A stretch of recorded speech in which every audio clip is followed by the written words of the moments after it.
Le royaume de Dieu, ce royaume où Dieu nous offre de vivre, qui, à propos, est un royaume invisible, mais néanmoins un royaume, et il est le roi de ce royaume.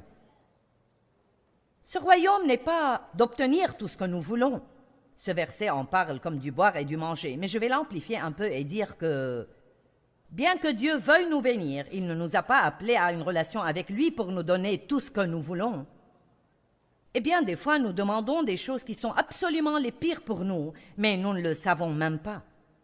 Nous nous demandons pourquoi Dieu ne nous les donne pas et nous devons le remercier pour sa sagesse, parce qu'il ne nous donne que ce qu'il veut que nous ayons et non pas tout ce que nous demandons.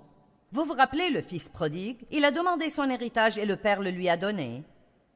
Et plus tard, ça s'est avéré être une bénédiction, mais au départ, il a découvert que ce n'était pas la chose dont il avait besoin ou qu'il voulait, car de toute façon, il a tout gaspillé. Il voulait son héritage, mais il n'avait pas la maturité pour savoir comment le gérer. Et donc, il y a beaucoup de choses que Dieu a, disons à la banque pour vous et pour moi, des choses qui ont été achetées et payées par Christ. Ce pourrait être un poste supérieur au travail. Ce pourrait être exercer votre don ou votre talent à un plus haut niveau. Ce pourrait être n'importe quoi. Ce pourrait être plus d'argent, par exemple. Ce pourrait être une position de pouvoir. Dieu veut que nous ayons le mieux du mieux. Nous sommes ses enfants et il veut que nous ayons le mieux.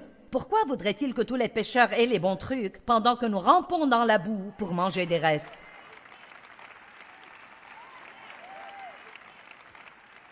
Certains pensent que c'est peut-être une bonne idée, mais vous n'en êtes pas sûr. Eh bien, je crois que c'est parce que pour si longtemps, nous avons senti que nous ne méritons rien et que servir Dieu, c'est donner sans rien avoir. Mais je suis ici pour vous dire que Dieu veut que vous soyez bénis, mais il veut que vous ayez d'autres choses qui sont plus importantes. Et nous devons avoir ces autres choses avant de recevoir ce qu'on appelle les bénédictions physiques ou matérielles. Le royaume de Dieu, ce n'est donc pas avoir tout ce que je veux. Ce n'est pas avoir la bonne étiquette sur mes vêtements ou conduire la bonne voiture ou avoir le bon poste au travail ou les bons amis. Le royaume de Dieu, c'est le plus grand avantage du royaume, c'est la justice, savoir qui vous êtes en Christ, avoir la paix avec vous-même, ne pas vivre sous la condamnation tout le temps. Simplement, Dieu n'est pas fâché contre moi. Il m'aime bien que je sois un coquin parfois. Je suis pardonné, complètement pardonné. Chaque jour est un jour tout neuf, un départ tout neuf. La miséricorde de Dieu est nouvelle tous les jours et je m'aime en Jésus-Christ.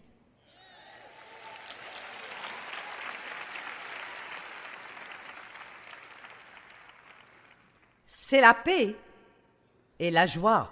La justice, la paix et la joie. Or, nous pourrions dire que les choses sont les avantages du royaume, mais le royaume, ce n'est pas des choses. Le royaume, c'est savoir qui vous êtes en Christ, avoir la paix qui surpasse toute intelligence, avoir la paix de ne pas avoir une conscience coupable, avoir une joie, un disciple et jouir de votre vie de tous les jours. Jésus dit qu'il est venu afin que nous ayons la vie et que nous en jouissions et que nous l'ayons abondamment, complètement jusqu'au débordement.